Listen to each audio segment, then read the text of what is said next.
Phoenix Police Department has made headlines for many years for its accusations of using excessive force. ABC 15 investigator Melissa Blasius joining us live in studio with that part of our team coverage. Melissa? Steve, police brutality and racial bias, deadly clashes with people in mental health crisis, and failing to hold officers accountable. We have heard these claims from people in Phoenix and reported on them for years.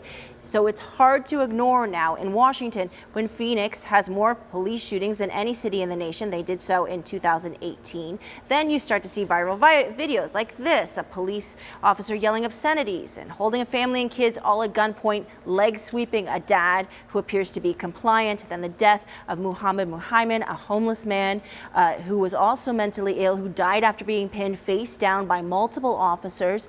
Community groups have complained about who gets policed and the force being used, especially after ABC 15 showed Phoenix police were disproportionately holding people of color at gunpoint.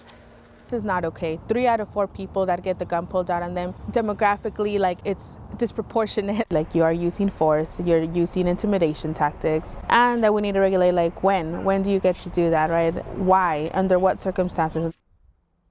The DOJ also looking at how Phoenix police deals with bad cops. The most egregious example we uncovered, Officer Sean Pena, former officer. Now, after a woman accused him of sexually assaulting her on duty in his police car, police leadership actually let Pena return to patrol for a while, where 2 other women eventually also accused him of similar sex crimes. He is now awaiting trial. We've also shown you other cases like a DUI cop who, despite formally receiving complaints from 8 different drivers for things like rudeness and excessive force in routine traffic stops, Phoenix police have not given him more than a reprimand. Interestingly, less than 2 weeks before the DOJ investigation was announced, Phoenix police did say they fired an officer who was involved in the controversial shooting of an Ahwatukee man back in 2020, and they announced the arrest of one of their own for allegedly assaulting a handcuffed man. So we do occasionally see these